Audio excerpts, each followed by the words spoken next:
సూర్య నమస్కారాలలో కొత్త రికార్డు సృష్టించారు గిరిజన విద్యార్థులు. విశాఖలోని ఏయూ ఇంజనీరింగ్ కళాశాల మైదానంలో యోగా కార్యక్రమం ఘనంగా జరిగింది. గిన్నిస్ రికార్డు సృష్టించేలా 108 నిమిషాల్లో 108 సూర్య నమస్కారాలు చేసి 25,000 మంది గిరిజన విద్యార్థులు రికార్డు సృష్టించారు. ఈ కార్యక్రమంలో పాల్గొన్న మంత్రి నారా లోకేష్ విద్యార్థులను అభినందించారు. రేపు ప్రధాని నరేంద్ర మోడీ సమక్షంలో ఈ రికార్డు ప్రకటించనున్నట్లు వెల్లడించారు. ఇక జూన్ 21వ తేదీ తర్వాత అన్ని ప్రభుత్వ పాఠశాలలో యోగా నిర్వహించేలా చర్యలు తీసుకుంటాం. వారానికి ఒకరోజు యోగా ఖచ్చితంగా అమలు అయ్యేలా నిర్ణయం తీసుకున్నట్లు పేర్కొన్నారు. అయితే Guinness book of world record ప్రధాని నరేంద్ర మోడీకి కానుకగా ఇచ్చామని అన్నారు మంత్రి Lokesh.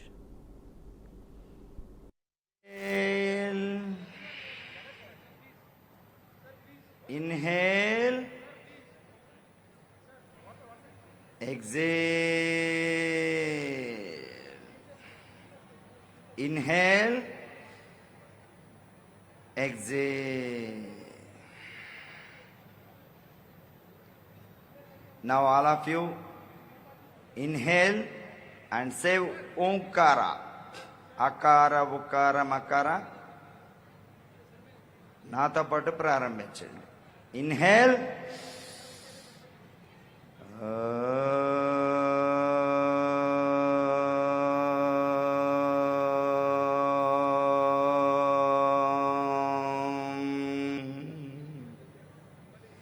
please all of you say Omkara. Inhale, start.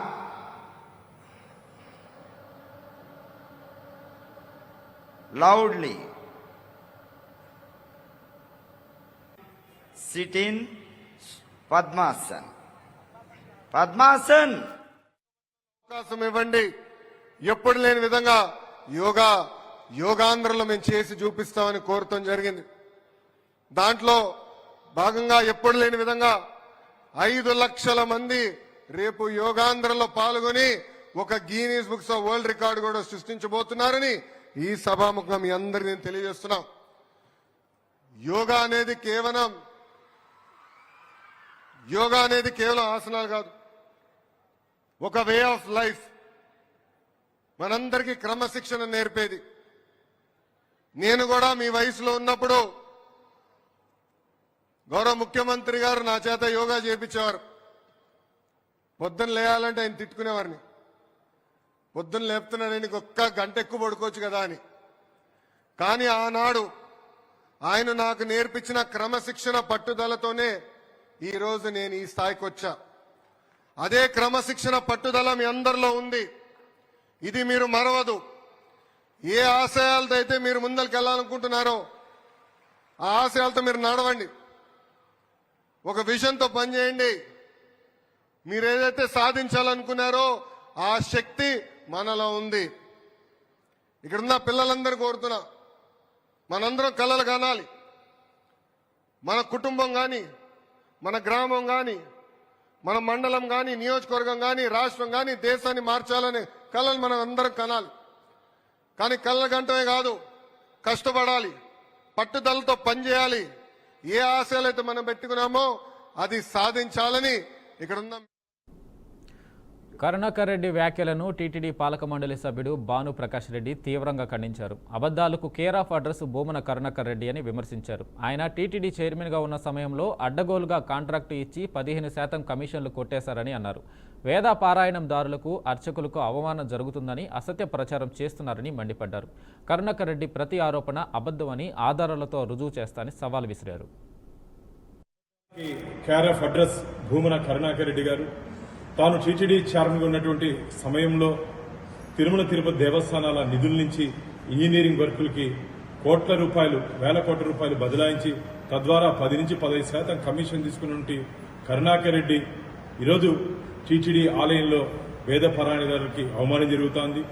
ప్రధాన అర్చకులకి, అర్చక స్వాముల్ని టీటీడీ ఆలయంలో అవమానం జరుగుతోందని చెప్పి అసత్య అబద్ధపు ప్రచారాన్ని శ్రీవారి భక్తుల్లోకి తీసుకుని వెళ్తున్నారు. కరుణాకర్ రెడ్డి గారు మాట్లాడిన ప్రతి మాట అబద్దం అని చెప్పి నిరూపించేదానికి నేను సిద్ధంగా ఉన్నాను. అసలు కమిషన్లు తీసుకున్న నువ్వు టీటీడీ పవిత్రతను దిగజార్చే విధంగా జగన్మోహన్ రెడ్డి గారు వ్యవహరిస్తున్నప్పుడు నువ్వు, నీ మంది మార్బలం, నీకు సంబంధించిన అధికారులు టీటీడీ వ్యవస్థని పూర్తిగా నిర్లక్ష్యం చేసి వ్యక్తిగత ప్రయోజనాల కోసం మీరు పనిచేసింది వాస్తవం కాదా? నువ్వు టీటీడీ చైర్మన్ ఉన్నప్పుడు నిత్యం రోజు వేల టికెట్లు ఇస్తున్నావు. ఈ రోజు మా టీటీడీ చైర్మన్ వచ్చిన తర్వాత కేవలం 100 పైకి చెరుకు కూడా టికెట్ ఇవ్వకుండా మేము మేనేజ్ చేస్తున్నాం. నువ్వు ఈ హయాంలో టికెట్లో భారీ ఎత్తున కుంభకోణం జరిగింది. పరకామణిలో దాదాపు 100 కోట్ల రూపాయలు దొంగతనం జరిగితే దాని చెట్టు కింద పంచాయతీ మారిగా దాన్ని లోక్ అదాలత్ కాంప్రమైజ్ చేయించి దాంట్లో కోట్ల రూపాయల చేతులు మారాయి. దీని మీద ఎన్ఫోర్స్మెంట్ డైరెక్టరేట్ కి కంప్లైంట్ చేసేదానికి మేము సిద్ధంగా ఉన్నాం. రాబో రోజుల్లో నిజాలు బయటపడతాయి. ఖచ్చితంగా దీని వెనక పాత్రదారులు, సూత్రధారులు, వాటాదారులు అందరి మీద చట్టరీత్యా మేము చర్యలు తీసుకుంటాం. గవర్నర్ను కలవాలంటూ రాజ్భవన్ ముందు బైఠాయించి ఓ మహిళ నిరసన చేపట్టింది. విషయం తెలుసుకున్న పోలీసులు ఆమెను పోలీస్ స్టేషన్కు తరలించారు. మహారాష్ట్రలోని ముంబైలో తన ఇంట్లో దాదాపు 24 లక్షల చోరీ జరిగిందని, ఇక్కడ బొల్లారం పోలీసులు ఫిర్యాదును స్వీకరించడం లేదంటూ ఆందోళనకు దిగింది. గవర్నర్ అపాయింట్మెంట్ ఇవ్వకుంటే రాజ్భవన్ ముందే ఆత్మహత్య చేసుకుంటా అంటూ హెచ్చరించింది.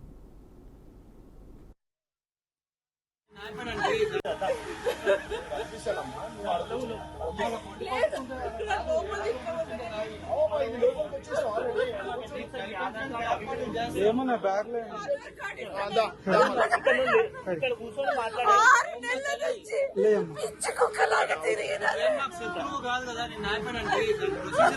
ఉమెన్ ఫేసెస్ తెలియదా? దేనికోసం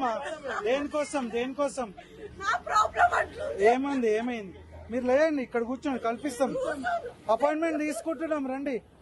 మీరు లేయాలా? అపాయింట్మెంట్ తీసుకుంటున్నాం, రండి. చేస్తాం, రండి.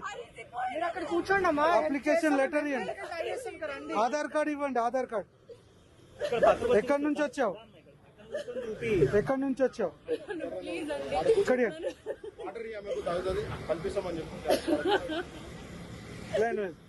అపాయింట్మెంట్ తీసుకుంటాను. మీకు ఇక్కడ కూర్చోమ్మా. ఏమైంది? ప్రాబ్లం ఏంటి? ఆయనతోనే మాట్లాడాలండి, ప్లీజ్.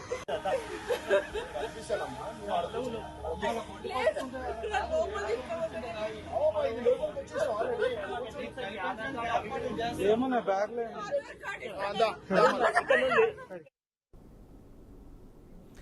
అనంతపురం జిల్లాలోని ఓవీఆర్ కాలనీలో జరిగిన భారీ చోరీ కేసును పోలీసులు ఛేదించారు. గతంలో దొంగతనాలు చేస్తూ ఓ కేసులో అరెస్టైన చిన్నబాబు ప్రస్తుతం రెడ్డిపల్లి జిల్లా జైలులో శిక్ష అనుభవిస్తున్నాడు. జైలులో ఉన్న సమయంలో మర్డర్ కేసులో ముద్దాయిగా ఉన్న రామ్మోహన్తో పరిచయం ఏర్పడింది. జైలు నుండి విడుదలైన తర్వాత జల్సాల కోసం ఇద్దరూ కలిసి మళ్లీ దొంగతనాలకు పాల్పడ్డారు. ఈ క్రమంలో ఉపాధ్యాయుడు ఆంజనేయులు ఇంట్లో చోరీ చేశారు. దీంతో దొంగలను పోలీసులు అరెస్టు చేసి వీరి వద్ద నుండి 9 లక్షల విలువ చేసే బంగారాన్ని సిఐ శేఖర్ స్వాధీనం చేసుకున్నారు.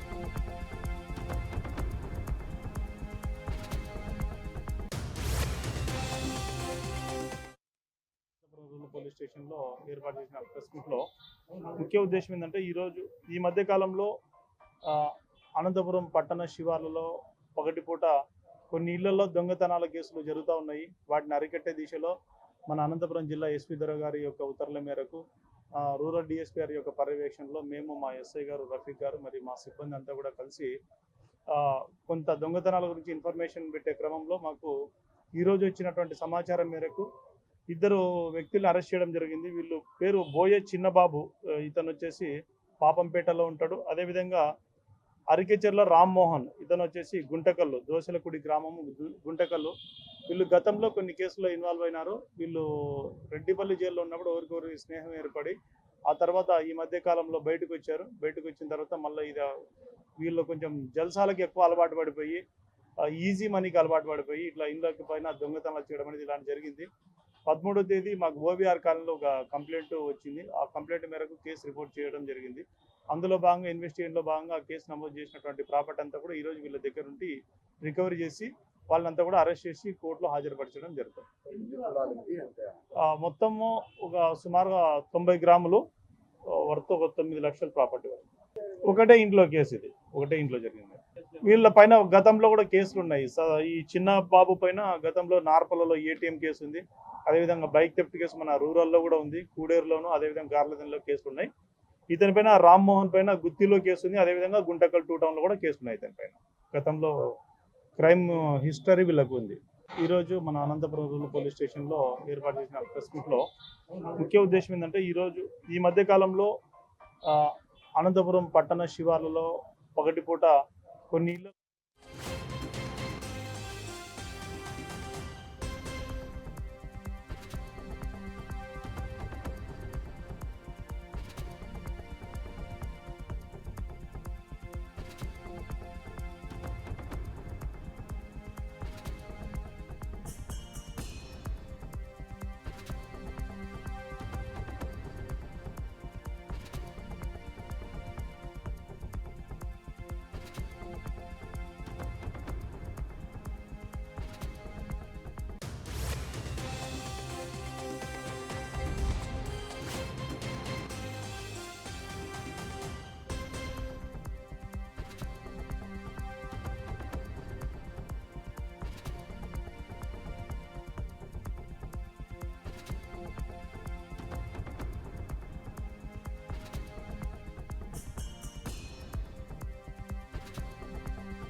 గుంటూరు జిల్లా రాజధాని మహిళలపై అసభ్యకర వ్యాఖ్యలు చేసిన కృష్ణంరాజును పోలీసులు కస్టడీకి తీసుకున్నారు. 3 రోజులు పోలీసులు కస్టడీకి ఇస్తూ కోర్టు తీర్పు ఇచ్చింది. పోలీసులు ఆయన వైద్య పరీక్షల నిమిత్తం జీజీహెచ్లో వైద్య పరీక్షలు నిర్వహించి కస్టడీకి తీసుకున్నారు. ఆయన వ్యాఖ్యల వెనుక ఎవరి పాత్ర ఉన్నదన్న కోణంలో విచారించనున్నారు. కృష్ణంరాజు బెయిల్ పిటిషన్కు సంబంధించిన పూర్తి వివరాలను ఈ నెల 25లోగా ఇవ్వాలని కోర్టు ఆదేశించింది.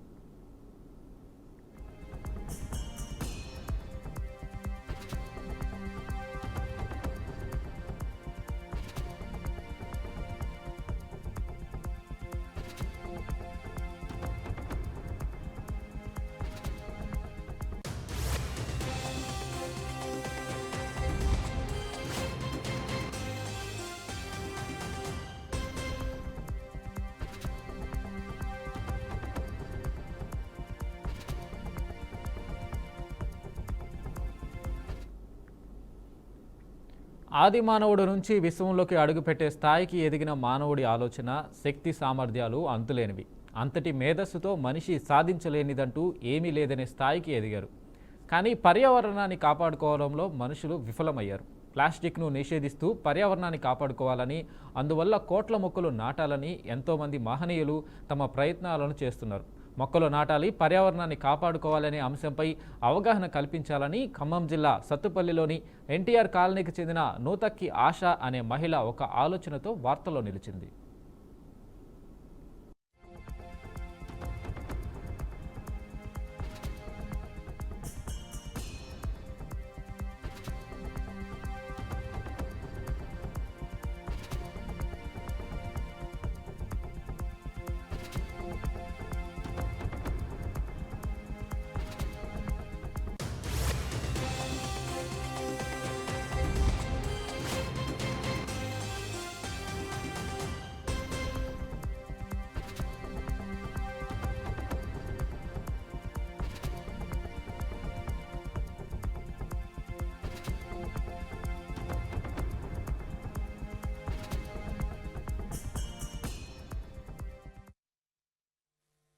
పేపర్ పెన్ మేకింగ్ చేస్తున్నామండి. మార్కెట్లోకి కొత్తగా పేపర్ పెన్ తీసుకొచ్చామండి.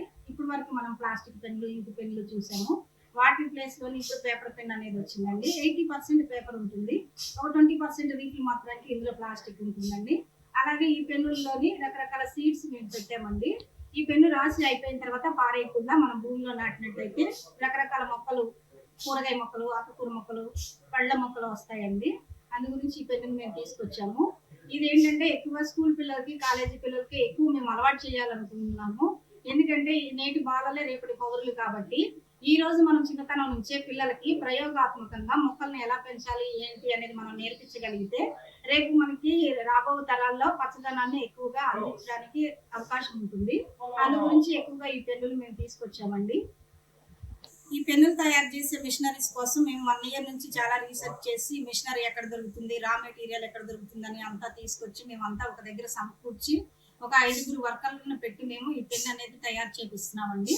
ప్రతి ఒక్కళ్ళు కూడా ఈ పెన్ను వాడడం వల్ల పర్యావరణాన్ని పరిరక్షించిన వాళ్ళం అవుతాము, ప్లాస్టిక్ వ్యర్థాలను తగ్గించిన వాళ్ళం అవుతాము, పచ్చదనాన్ని పెంచిన వాళ్ళం అవుతాము.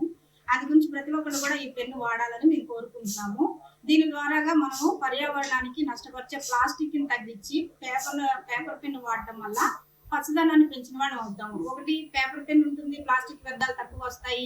2 భూ ఉష్ణోగ్రతను తగ్గించడానికి కావాల్సిన వివిధ రకాల మొక్కల విత్తనాలను సప్లై చేస్తాము.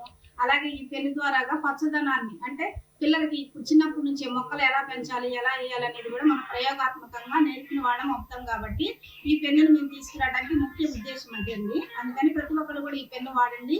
ప్లాస్టిక్ ని తగ్గిద్దాము, పచ్చదనాన్ని పెంచుదాము, పర్యావరణాన్ని కాపాడదాము. ఖమ్మం జిల్లా సత్తుపల్లి పట్టణంలోని ఎన్టీఆర్ కాలనీలోని నూతనక్క అనే మహిళ ప్లాస్టిక్ను నిషేధించేలా, పర్యావరణాన్ని కాపాడుకుంటూ వినూత్నంగా ఉండేలా 80% పేపర్తో పెన్నును తయారు చేయాలని అనుకున్నారు. వాడి పడేసే పెన్నుగా డిజైన్ చేసినప్పటికీ ఆ పేపరు పెన్నుతో పర్యావరణాన్ని కాపాడుకోవడం కోసం మొక్కలు పెరిగేలా వినూత్నంగా డిజైన్ చేశారు. ఈ పెన్నుతో రాసిన తర్వాత రీఫిల్ అయిపోయాక పారవేసినప్పుడు పెన్ను క్యాప్ చివర విత్తనాలను కూడా ఇన్బిల్ట్ చేశారు.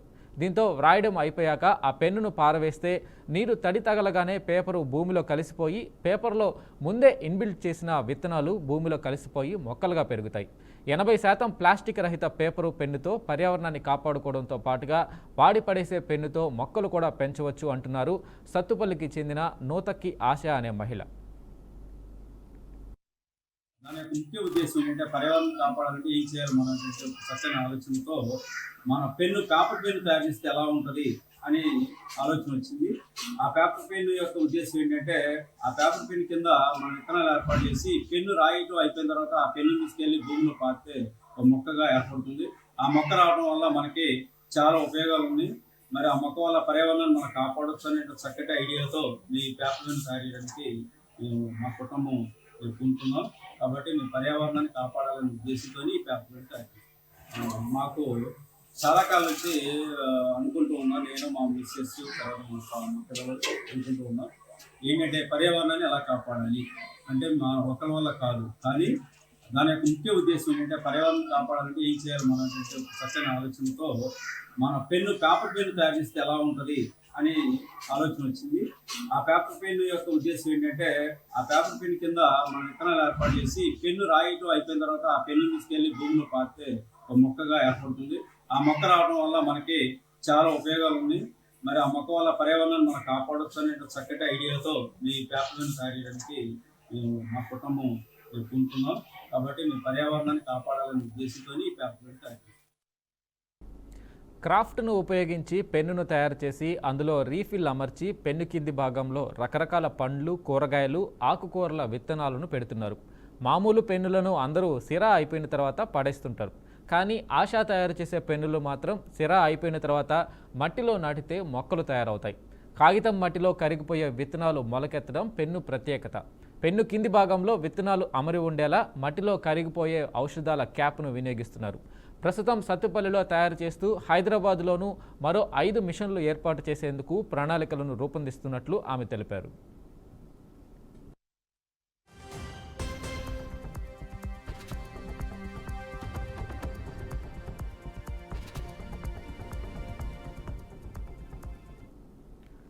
రాబోయే భావితరాలకు పర్యావరణాన్ని కాపాడుకోవడం ఒక బాధ్యత అని తెలియజేస్తూ మొక్కలు నాటాలని సూచించేలా ఎకో పెన్ ఫ్రెండ్లీ పెన్తో సాధ్యమవుతుందని సూచిస్తున్నారు. వీరి ఆలోచనకు సత్తుపల్లి ఎమ్మెల్యే డాక్టర్ మట్టా రాగమయ్యి దయానంద్ కూడా ఆకర్షితులయ్యారు. సత్తుపల్లి ఎమ్మెల్యే క్యాంపు కార్యాలయంలో నూతక్కి ఆశా దంపతులకు అభినందనలు తెలియజేశారు. ఎకో పెన్ను చాలా బాగుందని, రాసుకుని పడవేసే పెన్నుతో ఎలాంటి హాని లేకుండా 80% పేపర్తో తయారు చేసిన పెన్నులోనే విత్తనాలు కూడా ఉంచి వాటితో మొక్కలు పెరిగేలా వినూత్నంగా డిజైన్ చేయడం మంచి ఆలోచన అని వారు అభినందించారు.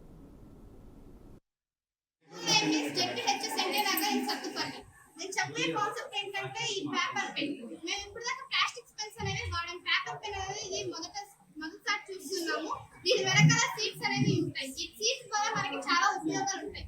భూమిలో మనం సీడ్స్ నాటితే చెట్లు వస్తాయి. అవి ఏ చెట్లు తెలియదు కానీ చెట్లు అయితే వస్తాయి. దీని వల్ల మా వయసు పిల్లలకి ఏమైందంటే చెట్టు ఎలా నాటాలి, ఎలా పెంచాలి అనేది మాకు మైండ్ లో ఉంటుంది.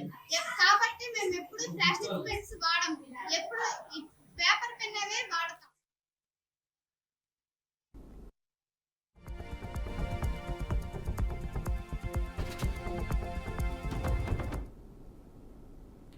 దేశీయ స్టాక్ మార్కెట్లు ఈరోజు భారీ లాభాలతో కళకళలాడాయి. అంతర్జాతీయంగా ఇరాన్, ఇజ్రాయెల్ మధ్య ఉద్రిక్త వాతావరణం నెలకొన్నప్పటికీ మన సూచీలు సానుకూలంగా స్పందించడం గమనార్హం. ఈ లాభాలతో గత 3 రోజులుగా కొనసాగుతున్న నష్టాలకు తెరపడింది. మదుపరులు కొనుగోళ్లకు అధిక ప్రాధాన్యత ఇవ్వడంతో మార్కెట్లు లాభాల బాట పట్టాయి. ట్రేడింగ్లో బీఎస్ఈ సెన్సెక్స్ ఏకంగా 1046 పాయింట్లు పెరిగి 82,408కి ఎగబాకింది. నిఫ్టీ కూడా 319 పాయింట్లు లాభపడి 25,112 వద్ద ముగిసింది. ముఖ్యంగా banking, financial services, automobile, metal రంగాల షేర్లలో కొనుగోళ్ల మద్దతు స్పష్టంగా కనిపించింది. వీటితో పాటు మిడ్ క్యాప్, స్మాల్ క్యాప్ సూచీలు కూడా లాభాలతో ముగియడం విశేషం.